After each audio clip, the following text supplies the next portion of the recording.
Welcome to Marshashana Yoga. I have a very special guest today, and I'll introduce her in just a minute. First, I'll briefly talk about our subject today, cancer. Cancer is one of the most feared diseases of modern times, although for women, at least, there are 10 times as many fatalities from heart disease. Whether cancer is related to diet, genetics, or the environment, we're not 100% sure. Everyone develops abnormal cells with the potential to grow, but a healthy immune system eliminates them. The very word cancer can bring with it a wide range of emotions and forces those diagnosed to face their own mortality. The good news is that survival rates are up. Based on a 20-year survival rate, 90% of thyroid cases, 80% of melanoma cancers, 65% of breast cancers, and 60% of cervical cases will be resolved. For those who are feeling the effects of cancer or the treatments involved, adapting postures is necessary where there is not enough vigor for more physically demanding poses. Meditation and guided imagery, such as Yoga Nidra, reduces anxiety. And for many survivors, service work can also bring meaning to life. Coping with the stress of diagnosis and treatment is a major part of dealing with the cancer thing. For pain, relaxation and meditation can help.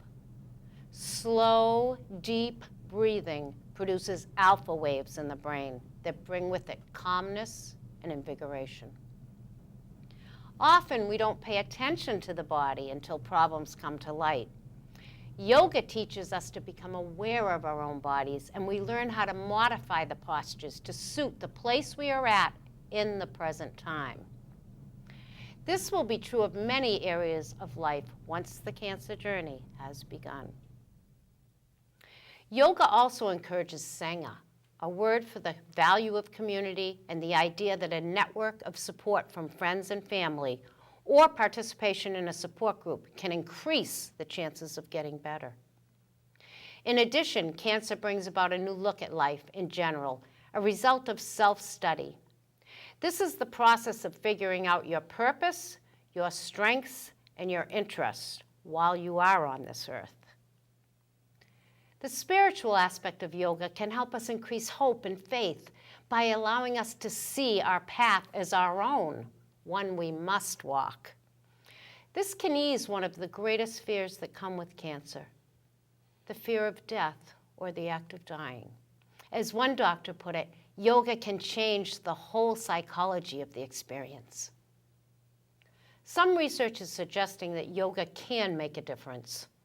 One study showed PSA levels for men with prostate cancer were lower in a group that practiced gentle postures, meditation, and breath work. Another 7-week program involving cancer survivors showed that those participating in yoga had less anxiety, depression, and diarrhea, were more emotionally stable, and experienced more positive physical changes.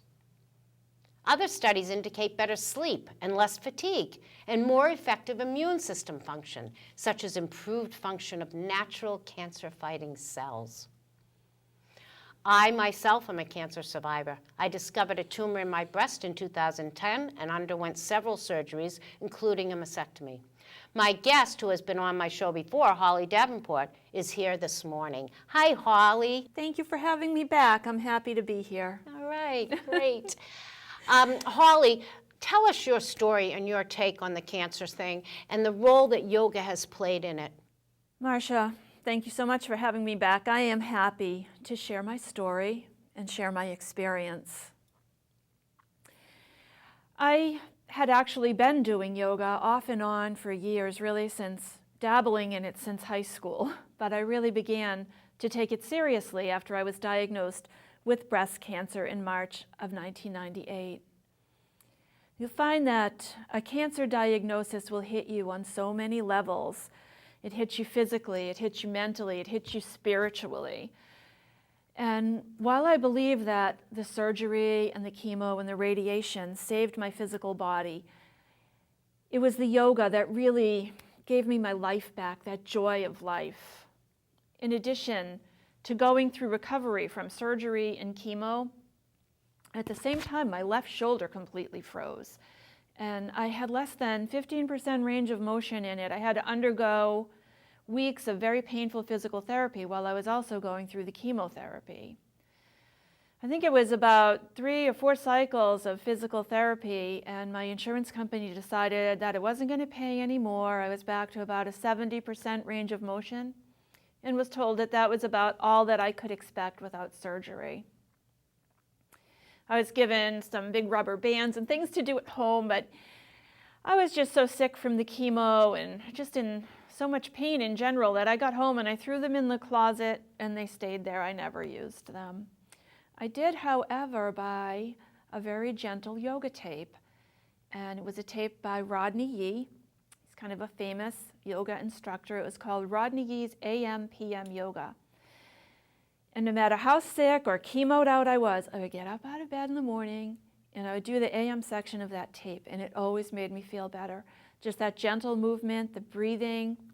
It's an older video. I mean, I had it on VHS tape, so that's dating me, but I know it is available on DVD still. I'm sure you can get it at Amazon if you're interested.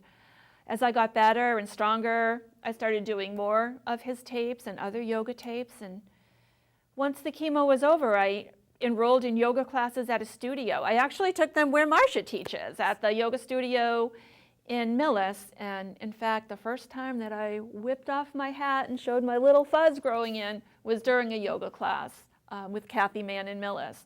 It was such a supportive group. As Marsha mentioned, the Sangha, the yoga community, very supportive with me helping to get back on my feet. So I did find that the yoga brought me back physically. Even my shoulder healed. I have nearly 100% range of motion back. And the meditation helped me to quiet my mind and to feed my soul. It worked so well for me that I was inspired to teach it so that I could share it with others that could enjoy the benefits that yoga brought to me. It really is a place where I come from. When I'm teaching, I come from that place of healing and feeling better and living a more joyful life. As I went through my chemo, I kept my job. It's kind of amazing when I look back on it, but I scheduled my work life around the chemo. I would get my chemo on Thursday and be sick as a dog on Friday and Saturday, and then feel a little bit better Sunday. Monday I was back to work, and I did work for a very supportive company. I couldn't ask for better people to work with, really. But there did come a time after I had recovered and been back on my feet where I knew I couldn't do it anymore. I had come to a place where I knew that if I didn't take time off, that I was going to get sick again. So I called my husband one day from work and told him I had to take a year off, and that's what I did.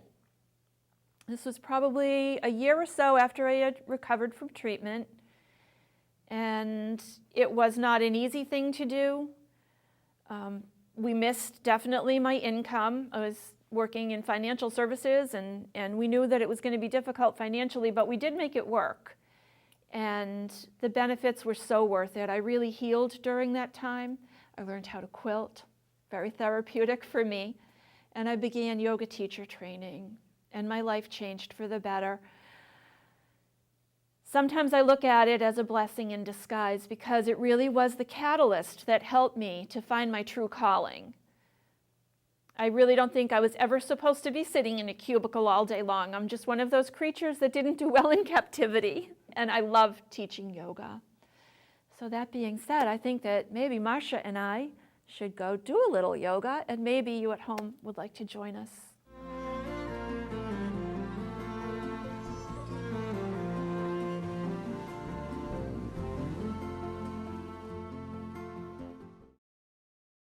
We'll begin our yoga today in a seated position. We're going to be doing a sequence for energizing the spine. It's a really nice sequence to do every day if you can. It gets the spine to move in all different directions. Important to move your spine, keep it healthy and flexible. In this part of the series that we're going to do today, this spinal energy sequence can be done completely seated in a chair if you like, feet flat on the floor, with your hands resting on your thighs or knees. We'll begin with a few deep breaths. Breathing in deeply, sweep your arms up. Feel as if you're drawing your breath right down to the base of your spine.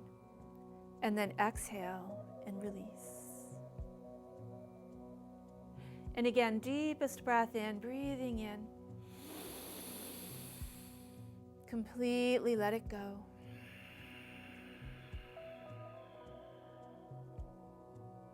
And now breathe in deeply. We're going to suspend the breath in here. Reaching toward the sky with our fingertips, move the shoulders away from your ears. Draw your low belly up and in. So those muscles right above the pubic bone, pull those up. Point your tailbone toward the earth. As you exhale down, try to maintain the length that you have in your waist. Let your hands come to rest on your knees or thighs, and we'll begin spinal rotation. So we're just going to begin to move the spine in a circle. So just moving the spine around. And as we move the spine around, we're going to activate the fire element in the body at the third chakra. So rotating toward the back, pull your belly way back into the spine. Coming around to the front, push your belly out. So just like you're moving your spine in a circle and pumping your belly. This helps to activate the fire element. Starts the process of building a little bit of internal heat. Start burning up toxins and impurities.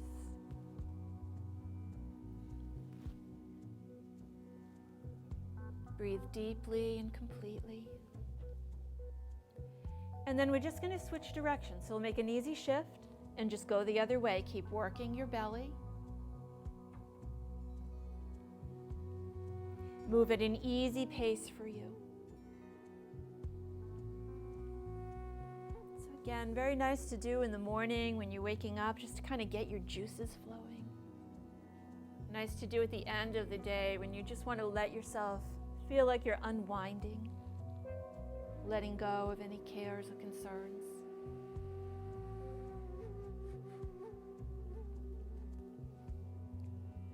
And now just wind your way right into center. We're going to move the spine in another direction now, moving in spinal flex. So this is just a gentle rocking motion. Inhaling as you lift your heart center, let your shoulders drop back and down. Exhale, roll your pelvis under. So again, inhalation, shoulders drop back and down, heart center lifts and expands. Exhalation, pelvis rolls under, we release through the low back. Move at a comfortable pace. Move with your breath.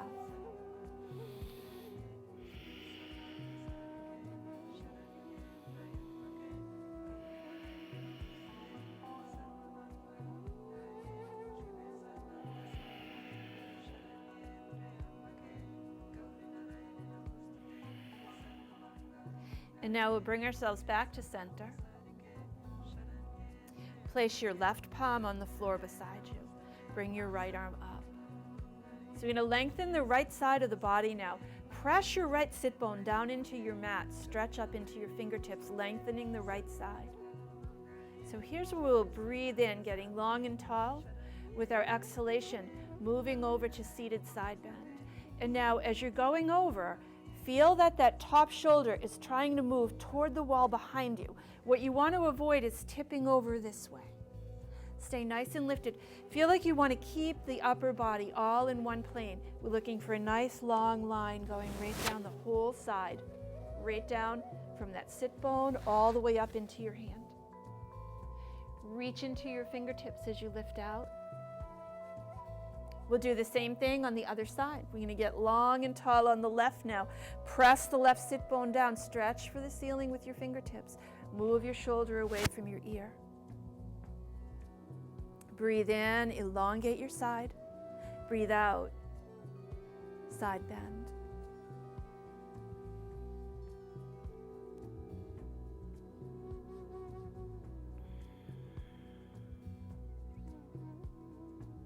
Reach into your fingertips, lift out. And now we'll just gently sway side to side. So we just want to gently side bend, bending the spine, stretching your waist, moving with your breath.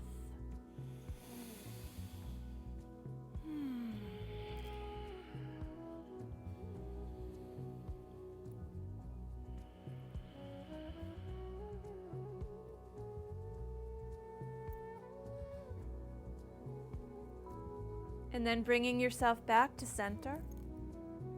Sit up nice and tall. We're going to move into a twist here. Marsha and I are both very comfortable sitting in Suptasana, the pose of ease, which is this simple cross-legged position. Some of you may find it becomes very uncomfortable if you're tight through hips and knees. Feel free to switch to sage position. Extend your left leg, bend your right, and then you can just wrap your left arm around your bent leg, twisting to the right. Otherwise, you're going to stay in simple sitting pose, bringing the right shin to the front. We're going to breathe in, tailbone points toward the floor. We lift into the crown. With the out breath, twisting to the right. Left hand comes to the right knee. We're just going to relax the right arm. Just let your fingertips go right along the floor. And use your breath to find your point of resistance. So we're going to breathe in as we get longer and taller. And we breathe out as we ease into the twist. So the inhalation lengthens and creates space. With the exhalation, we soften into the twist. Some of you might explore your right shoulder, and if it's open to it, you can take your arm all the way around and hook the fingers over the left thigh bone. And you only want to do this if it's comfortable, if it doesn't hurt. Once you feel you've reached your point of resistance, just turn your head, look over your opposite shoulder. So we've created a spiraling sensation. And even though you're twisting, continue to sit tall. Keep that feeling that you're drawing your tailbone toward the floor and lifting up into your crown. Breathe easily here. If you're comfortable with Ujjayi breathing, feel free to use that. Just maintain a nice, even breath.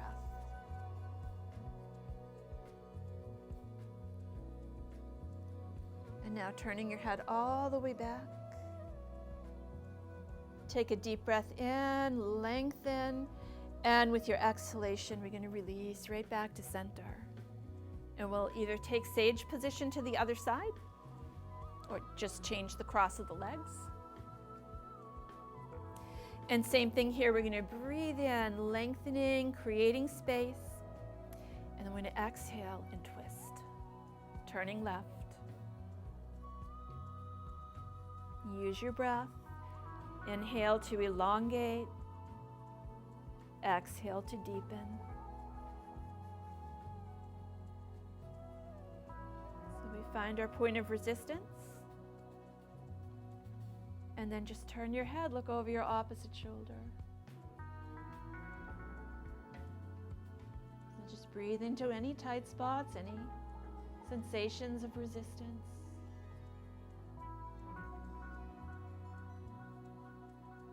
And then turning your head all the way back. Breathe in deeply and lengthen. And then exhale to release. We're going to come right back to center. Bringing the hands to your shoulders. Draw the low belly up and in. So here again, those muscles right above the pubic bone, we want to pull those up as we point the tailbone to the floor, stabilizing the hips and pelvis. Hands will come up onto the shoulders. If this is hard for you, just place your hands right on your heart center. So with the pelvis and the hips feeling nice and strong and steady, we're just going to move from the waist, spinal twist, inhaling left and exhaling right.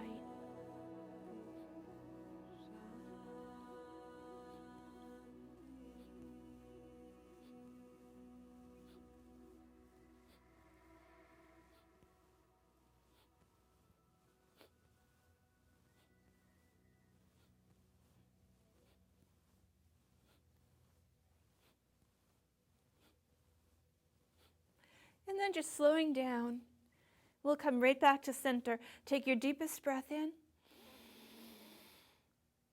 And now release your arms. And we're just going to let them turn into empty sleeves. So they're just hanging loose. Roll your shoulders. Up and around, no tension in your fingers, no tension in your hands. They're just going along for the ride as you roll your shoulders through their full range. And breathe. In yoga, we see the hands and the arms as extensions of the heart center. So when we're up in the area of the shoulders and the hands and the chest, we're working with the heart center, Anahata. We'll change direction. The Anahata chakra is the energy center in the body that's associated with our ability to give and receive love unconditionally, and to live our lives with courage and compassion. Let your shoulders relax. Bring the palms to the heart and stretch into the elbows. We're going to bring our focus just to the top of the shoulder here. So breathing in, stretch out into your elbows. Breathing out, drop the elbows toward the ribs. Inhaling to lift, exhaling to release.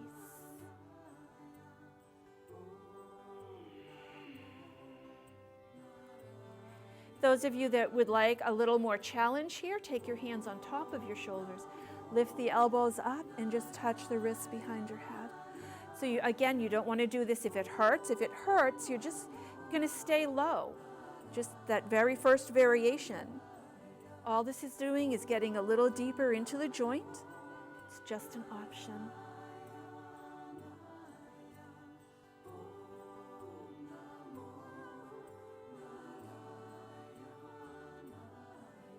And now we're going to release down and sweep the arms around. We'll bring the palms right in front of the throat, about 4 or so inches apart from each other. We're going to move into the wing in prayer now. So breathing in, we're going to open and just let the shoulder blades slide toward each other. And then exhale to release back. So breathing in, opening the heart. Exhaling as we release. So now, with using our shoulder blades in this way, we don't want to be squeezing them or pinching them really harshly. All we're doing is getting them moving. We're getting some energy and some movement in the back of the heart. So breathing in as we open, breathing out as we come back. And then for even more energy, we can bring a lift in, inhaling to open, exhale center, inhale extend, exhale back down. Breathe in and out and in as you lift and out as you come back down.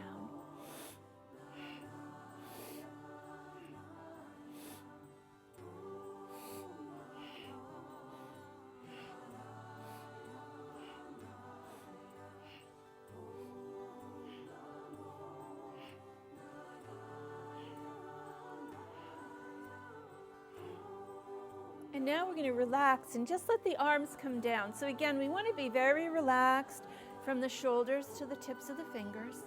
I'm just going to do a few shoulder shrugs here. Inhale up and exhale down.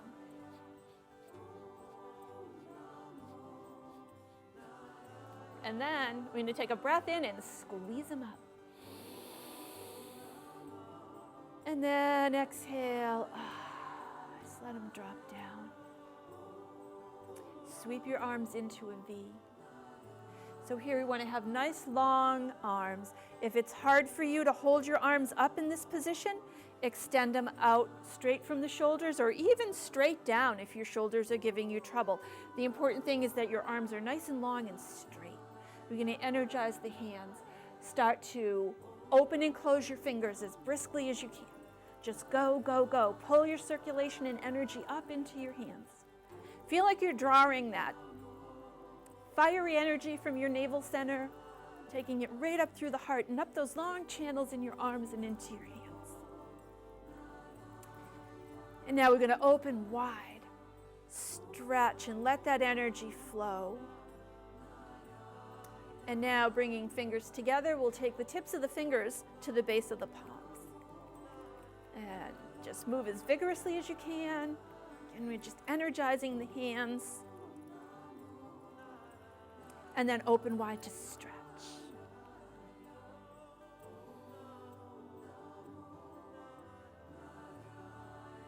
Relax your hands. Lightly shake them all the way down. And then when you get your hands down, we're going to relax again, right from the shoulders to the tips of the fingers. And from here, we're going to move into table position. So we're going to come onto our hands and knees. And if some of you at home aren't comfortable on the floor, you can use a chair. Just place your palms right in the seat of the chair. As we come onto our hands and knees, we just look down. We want to see that the middle finger is pointing straight ahead so that you haven't cocked or twisted your wrists. And we want our knees lined up right under the hips, belly pulled up into the spine for a nice flat back. We're going to move through cat and cow. Inhaling, belly down, head up. And then exhaling as you pull your pelvis under, arching up into cat pose. We're going to inhale into the sway back cow. Exhale, pull the belly up into the spine, push the breath out from cat. So if you're trying this at home and you're finding that you're not getting very much movement, it's okay. You just focus in on your spine. You get it to move as much as you can.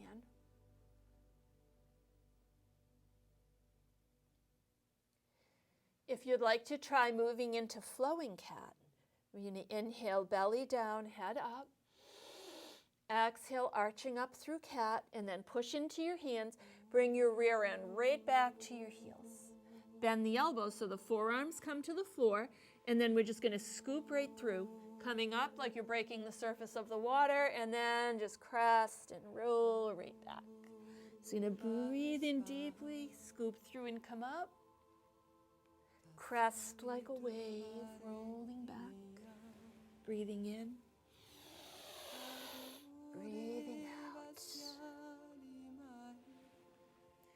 And you can go very slowly and meditatively with this if you like, or you can go more vigorously. Just let your body kind of let you know what it wants. If it wants to go vigorously, we can move a little faster. Maybe you're doing this before you're winding down to go to sleep and you just want to go very slow. Breathing deeply and completely.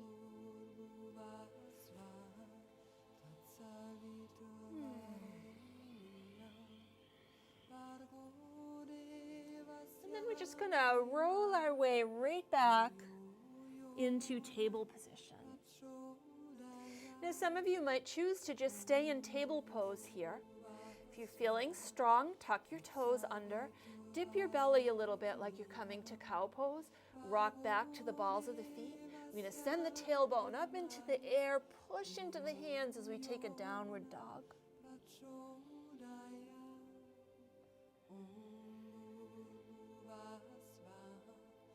And then we'll bend the knees, returning to table. Press all the way back into child's pose. And then we're just going to flow smoothly between these three poses. So from child's pose, we're going to flow to table. Some of you may stop here, and others will continue to downward dog.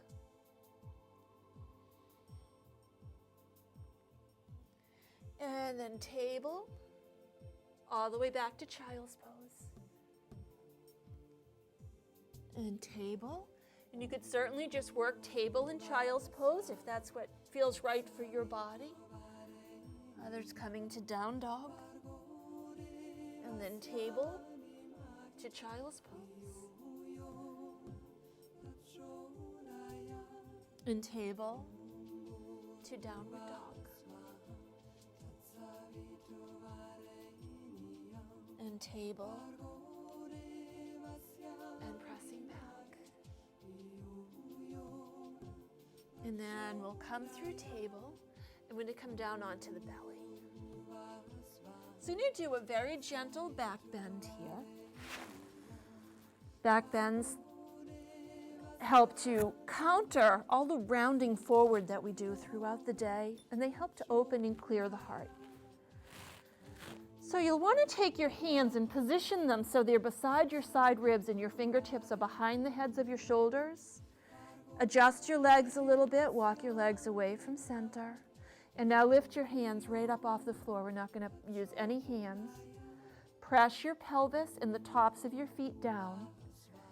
And now feeling for where your shoulder blades are, move your shoulder blades down toward the waistband, pulling your heart center forward and up. So we're just using the strength of the back muscles here. And now let your hands go lightly onto the floor. And here's where we will practice the yogic principle of satya, truthfulness. We decide whether or not we should take our cobra any higher or we should stay low. So some of us staying here, maybe others coming up. So no strain, no worrying about what anybody else looks like. Nice and easy, we're going to roll back down. And then releasing the back bend by pressing back to child's pose. So right back we go, stretching back. And then smoothly through table, maybe going into the down dog.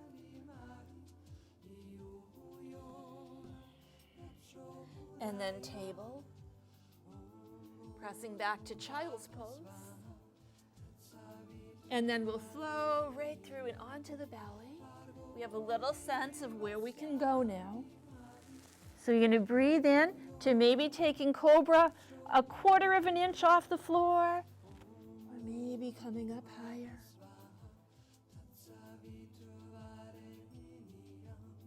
Exhaling as we come down, pressing all the way back to child's pose. And then smoothly through table, maybe continuing to downward dog. And table pose, pressing all the way back. And then flowing through and onto the belly. We'll take a nice big breath into cobra, rising up. Hold here, take a breath. And then release. We're going to press back into child's pose, and we'll take a few breaths here. So you can choose to stay in extended child's pose, arms out in front. If your forehead does go to the floor easily, sweep your arms right back beside your body with the palms facing up, and just let your spine kind of flow down over your thighs. Let your forehead come to rest on the floor. And then just kind of curl your tailbone under. So you're going for a nice, gentle, little rounded shape in the spine. So this releases the cobra. When we're working with back bends, we're working with a very stimulating energy. It energizes the nervous system. When we work with forward bends, we're countering that with a cooling and soothing energy. So here as we come into this child's pose, we're just balancing that energy out. And then from here, we're going to move back into simple sitting pose. And we're going to do a technique for helping to clear out the energy line that emanates from the heart right into the palms of the hands. You heard me speak of Anahata chakra, the heart center. The hands and the arms have a relationship to the heart. We have little chakras in the palms that correspond to the Anahata chakra. And we believe there's an energy line that just runs right out from the heart along the arms and into the hands. Now, if you don't believe in the subtle body, and some people don't, you can still feel that this is going to benefit you because it's very nice for the lymphatic system.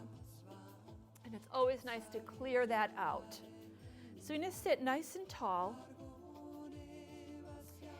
And then we're just going to take the hands right to the heart center, and we're going to start to tap, and just tapping right at the heart, gentle taps. And you're going to tap as vigorously as you can. I have a microphone right on my heart center, so I'm not going to tap too hard. Marsha, however, is not mic'd, so she can really go for it. So you want to tap vigorously, and then we're going to extend the left arm out straight and keep tapping with the right hand. Moving the right hand over, we're going to come over into the area of the shoulder and tap vigorously all around the shoulder. Now, we have not a lot of time to spend with you here this morning, so at home you would want to spend a little more time as you work around your joints. We're going to tap down the forearm. So we're going to come down, you want to get the back and the front, and then we're going to go into the elbow.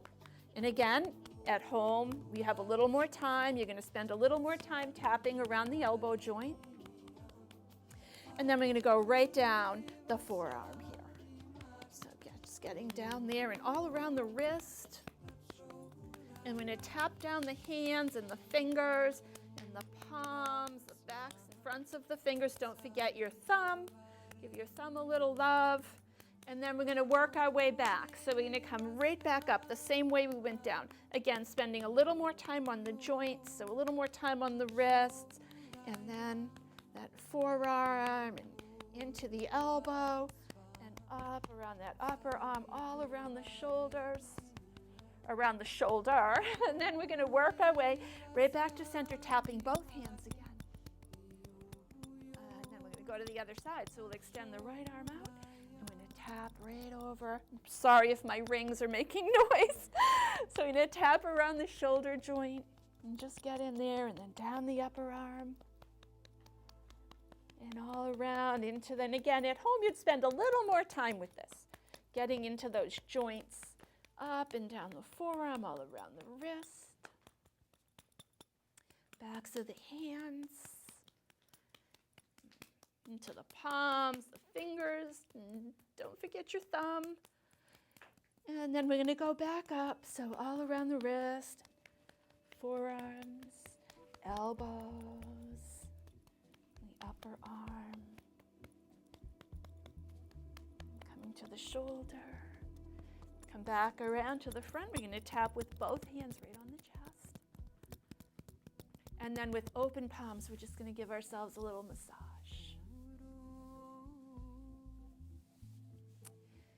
So now, if you're alone, this may be as far as you get to go with this. If you're practicing with a friend, you can do a little extra.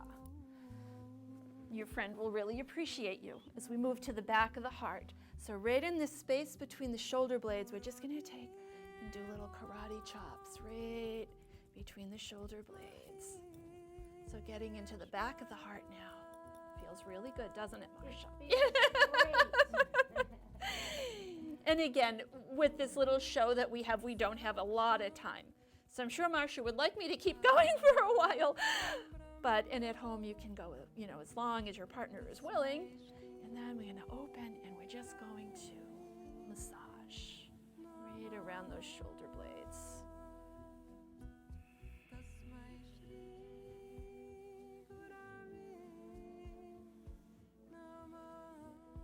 So you can really make a new best friend if you.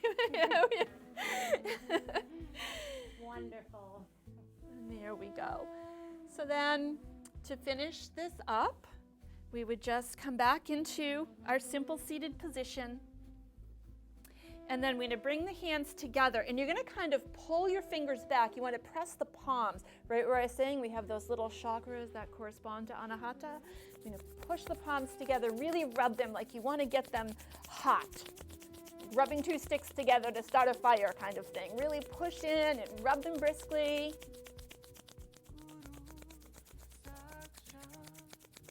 And then we're going to shake them out.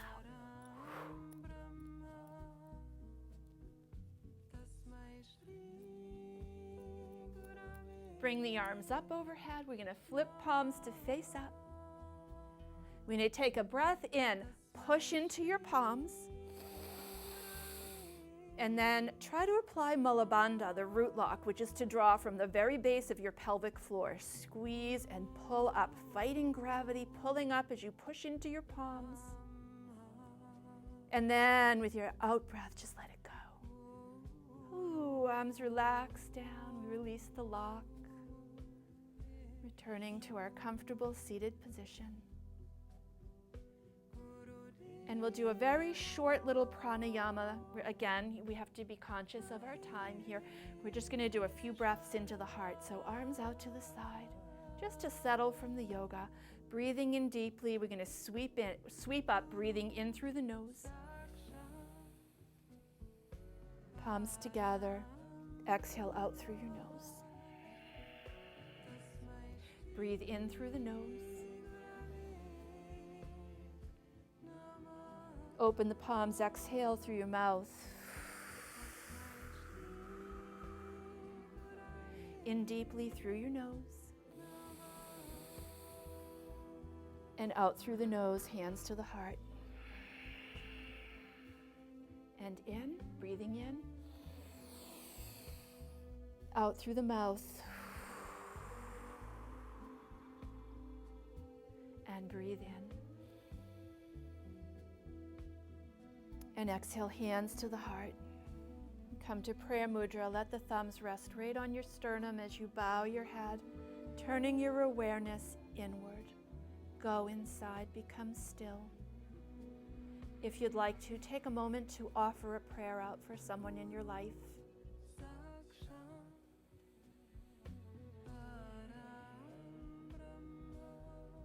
And then with palms together, taking your deepest breath, bring your arms up, hands right up over the crown. Exhale down in a big, wide, sweeping arc. And then from here, take a few minutes and allow yourself to do absolutely nothing as we come into Shavasana.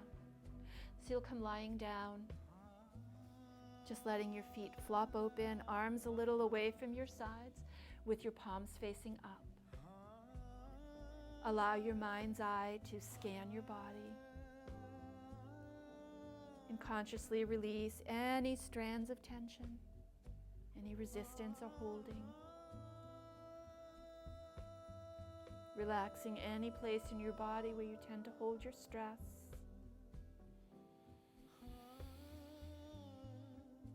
And then let your awareness drift into your legs. And relax deeply through the big muscles in your thighs. Relax all around your knees and along your shins and calves.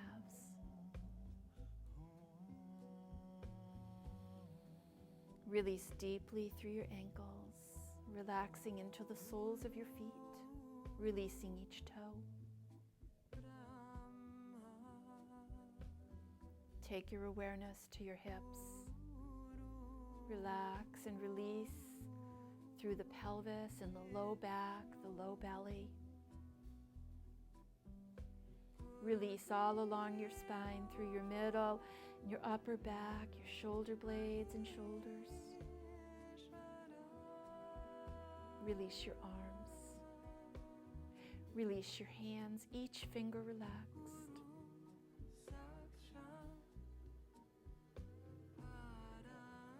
And then bringing your awareness into your navel center, relax, allowing your belly to be soft. Come into your heart center. Relax all around your heart and your lungs.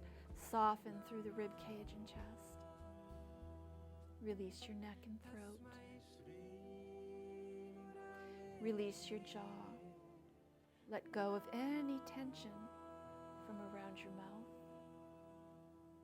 Release the corners of your eyes. Relax all the muscles in your face as you rest your eyes and rest your mind. Allow your thoughts and concerns to drift away as your physical body deeply relaxes, releases its tension, and grounds to the earth.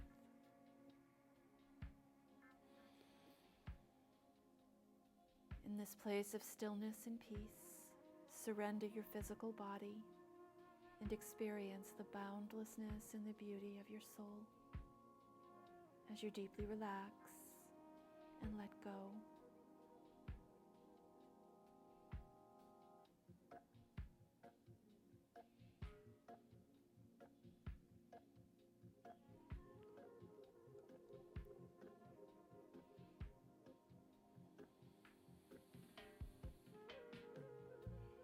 Those of you at home may choose to stay here a little longer. And I'm going to ask Marsha to begin deepening her breath, bringing herself back, moving her fingers and toes, rotating wrists and ankles,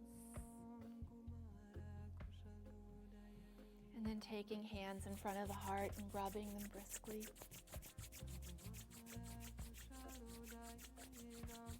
And then having a nice big full body stretch. Reaching with your hands, pointing and flexing your feet. Moving any way you like, maybe rock a little on the spine or do a little twist. And when you're ready, coming back to simple sitting pose. Finishing with a deep cleansing breath. Breathe in, take it in. With a feeling of gratitude, let it go, release what you've used and no longer have use for. Inhale all the way up. Exhale to your heart. May we hold peace in our hearts, have peace in our homes, and may peace prevail on earth. Namaste.